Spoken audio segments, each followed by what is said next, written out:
नमस्कार, मी Swapnil Jadhav, the Maharashtra updates या news चॅनलमध्ये आपलं सर्वांचं स्वागत आहे. मनसर नगरपंचायतीच्या माध्यमातून आता मनसरच्या ज्या ठिकाणी रस्त्यांवरती खड्डे पडले होते त्या आता खड्डे बुजवण्याचं काम या ठिकाणी सुरू झालेलं आहे. पाठीमागं आपण या संदर्भात बातमी देखील केली होती. संपूर्ण मनसरमध्ये खड्डे मोठ्या प्रमाणात रस्त्यावरती पडले होते. मात्र आता नगरपंचायतीने चांगला उपक्रम हाती घेत हे खड्डे बुजवण्याचं काम सुरू केलं आहे. आपल्या समोर आता उपनगराध्यक्ष, मनसर नगरपंचायतचे उपनगराध्यक्ष लक्ष्मण थोरात आहेत. मला सांगा, आता या ठिकाणी कोणकोणत्या भागातले आता खड्डे बुजवले जात आहेत आणि कुठे कुठे खड्डे बुजवणार? आता प्राथमिक स्वरूपामध्ये हा जुना चांडवली रस्ता जो असेल त्याची आता तुम्ही सुरुवातीला एंट्रीला पाहिलं तर अतिशय खड्डेमय रस्ता झाला होता.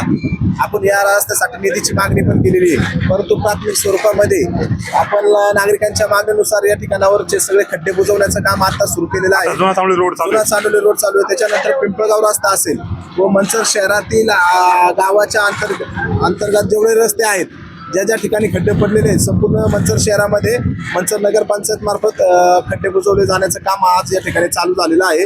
परंतु एक शोकांतिका अशी आहे का यापूर्वी हे काम खरं तर सार्वजनिक बांधकाम विभाग PWDच्या अधिकाऱ्यांचा आहे किंवा त्या खात्याचा आहे. त्या संदर्भात आपण ते पाठीमागच्या वेळेस त्या संदर्भात आपण गेलो होतो. माननीय कुंभार साहेब मला वाटतं त्यांच्याकडे गेलो होतो. काय त्यांनी आपल्याला आश्वासन दिलं होतं? त्यावेळेस त्यांनी आपल्याला आश्वासन दिलं होतं का 2-3 दिवसात हे काम चालू करून आम्ही त्या ठिकाणावरील खड्डे बुजवून घेऊ. परंतु गेले 7-8 दिवस झाले, परंतु अद्याप त्यांच्याकडून कोणत्याही प्रकारची कारवाई या ठिकाणी झालेली नाही. जाणून बुजून दुर्लक्ष करते का असंच म्हणायला लागेल, जाणून बुजून, कारण दुरुस्तीच्या कामांना ते अतिशय दुर्लक्षित करत आहे. आता पिंपळगाव रस्ता अपघातांचं साम्राज्य त्या रस्त्याला झालेलं आहे.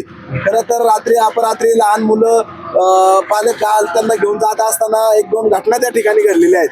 परंतु या घटना यापुढे घडू नये यासाठी मनसर नगरपंचायतीने आम्ही ठरवलं, चला आता सार्वजनिक बांधकाम विभागाकडून काही अपेक्षा न ठेवता आपण आपल्या मार्फत हे काम चालू करण्यात यावं असे हे केले. आता आणखी आता चांडवली जुना चांडवली रोड झाला, आणखी आता पुढे जा पिंपळगाव रस्ता पूर्णपणे मनसर हद्दीत जेवढा आहे त्या ठिकाणावरचे खड्डे बुजवले जाणार आहे.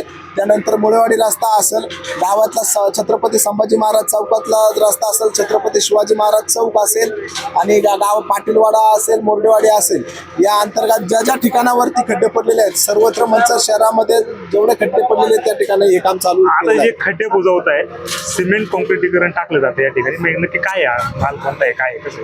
आता काय होतं, पावसाळा चालू असल्यामुळे डांबर टिकण्याची शक्यता कमी आहे. त्यामुळं आता सिमेंट कॉन्क्रिटीकरणामध्ये हे रस्ते खड्डे बुजवण्याचं काम या ठिकाणी चालू आहे. अतिशय या ठिकाणी मशिनरीनी आता तुम्ही पाहिलाच JCB मशीन सगळ्या गोष्टी या ठिकाणी उपलब्ध आहे. संबंधित ठेकेदाराला आम्ही सूचना केलेल्या आहेत. कामाचा दर्जा खड्डे बुजवताना असं नाही झालं पाहिजे का आज बुजवल्याने 2-4 दिवसांनी परत तो खड्डा तयार होईल. या पद्धतीने काम चांगल्या पद्धतीने करून घ्यावं अशा त्यांना सूचना केलेल्या आहेत. तर नक्कीच या ठिकाणी हे सिमेंट कॉन्क्रिटीकरण म्हणजे जो सिमेंटचा माल आहे तो भरून हे खड्डे बुजवले जातात. मग फक्त मुरम टाकलं नाही जात, तर चांगलं या ठिकाणी हे माल टाकून खड्डे बुजवण्याचं काम मनसर नगरपंचायतच्या माध्यमातून चालू आहे. मात्र PWD इकडं हा रोड वर्ग आहे, त्यांनी देखील याकडं म्हणजे थोडक्यात दुर्लक्षच केलंय. त्यामुळे मनसर नगरपंचायतने पुढाकार घेऊन हे खड्डे बुजवण्याचं काम चालू केलेलं आहे. मी स्वप्नील जाधव, द महाराष्ट्र अपडेट्स, आंबेगाव, मनसर.